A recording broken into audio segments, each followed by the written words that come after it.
ये आदमी पत्थर की मूर्ति से सोने का कटोरा लेने की कोशिश करता है, लेकिन कटोरा मूर्ति से पूरी तरह झुरा हुआ था और बिल्कुल भी हिल नहीं रहा था। उसने कटोरे के किनारों को पकड़कर जोर से घुमाने की कोशिश की, मगर वह उसे निकाल तो नहीं सका, बल्कि इसके बजाय उसने मकबरे का एक गुप्त तंत्र सक्रिय कर दिया। अचानक आसपास की मूर्तियों के मुंह से भारी मात्रा में पारा निकलना शुरू हो जाता है और फर्श पर तेजी से फैलने लगता है। इस जानलेवा संकट को देखते हुए सभी लोग घबराकर आगे की ओर भागते हैं। तबीयत अचानक पत्थर का दरवाजा नीचे गिरा और पीछे एक साथी अंदर ही फंस गया था। उसने वहां से बाहर निकलने का रास्ता खोजने की बहुत कोशिश की, लेकिन उसे कुछ हासिल नहीं हुआ। वह लाचारी से अपनी आंखों के सामने पारे को धीरे धीरे बढ़ते हुए देखता रहता है। फिर उसने अपनी जान बचाने के लिए चट्टान की दीवार पर चढ़ने का जोखिम उठाया, लेकिन बीच रास्ते में ही उसका पैर फिसल जाता है और वह सीधे नीचे पारे के तालाब में जा गिरा था। उसने पारे से बाहर निकलने के लिए बहुत संघर्ष किया, लेकिन उसका शरीर उसमें चिपक गया था और वह हिल भी नहीं पा रहा था। अंततः पारे ने उसे पूरी तरह से निगल लिया। दूसरी ओर चेन योंग और यी रैन भी पारे के घेरे में आ गए थे। वे घबराकर एक ऊंचे पत्थर पर चढ़ते हैं, ये है, लेकिन जल्द ही चेन योंग की प्रेमिका पारे के जहर के कारण बेहोश हो गई। जब लगा कि अब सब खत्म होने वाला है, तभी हान ने महसूस किया कि उसने कटोरा घुमाया था जिससे यह तंत्र शुरू हुआ था। वह तुरंत पत्थर की मूर्ति के पास जाता है और कटोरे को उल्टी दिशा में घुमाता है। जैसे ही कटोरा घुमा, मूर्तियों के मुंह से पारे का बहना भी बंद हो गया था। चेन योंग की आवाज सुनकर हान ने पत्थर के दरवाजे के पास गुप्त स्विच ढूंढा और उसे एक जंजीर मिली। उसने अपनी साथी के साथ मिलकर पूरी ताकत से जंजीर को खींचा, जिससे भारी पत्थर का दरवाजा धीरे धीरे खुलने लगा था और चेन योंग अपनी प्रेमिका के साथ मौत के मुंह से सुरक्षित बाहर निकल आए थे। इसके बाद सब मुख्य कक्ष में पहुंचे, जहां बॉस सू ने बेताबी से ताबूत को खोलने की कोशिश की ताकि उसके अंदर का खजाना निकाल सके। और जैसे ही ताबूत खुला, एक अजीब सी रोशनी चमक उठी और तांबे की घंटियां बजने लगी। सबसे अजीब बात यह थी कि अचानक वहां मौजूद लोग एक दूसरे को देख नहीं पा रहे थे। सभी लोग अपनी अपनी जुनून वाली मोहमाया में फंस गए थे। सो बॉस के सामने उनके मृत साथियों की परछाई उनकी जान मांगने के लिए प्रकट हुई। चेन योंग ने अपने पिता को देखा, जिन्हें वह दिन रात याद करता था। जैसे ही वह उत्साह के साथ उनसे मिलने आगे बढ़ा, उसके पिता ने अचानक उसका गला घोंट दिया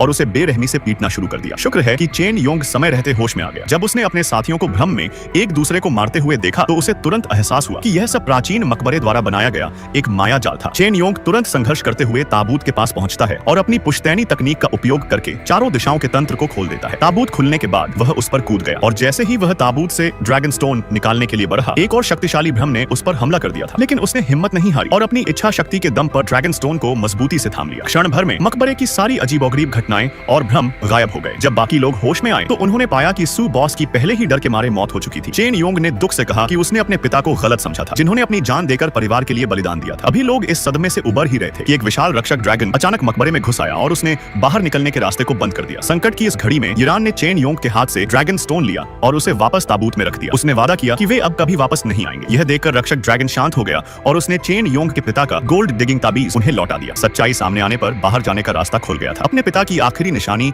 और इस रोंगटे खड़े कर देने वाले अनुभव के साथ चेन योंग असल दुनिया में वापस लौट आया। उसे एहसास हुआ कि खजाने का लालच केवल तबाही लाता है। उसने फैसला किया कि वह अपनी पुश्तैनी कला का उपयोग अब इतिहास की रक्षा के लिए करेगा। शायद यही उसके पूर्वजों की विरासत का असली मार्ग था।